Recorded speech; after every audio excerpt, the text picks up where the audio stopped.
poderoso, aquele que outro igual não há, o grande e o maravilhoso.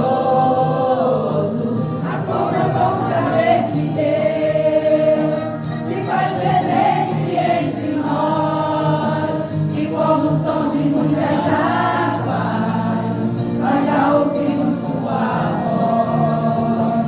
Ah, como é bom adorar, saber que o céu é sempre abre para receber adoração, para nos tocar com seus milagres.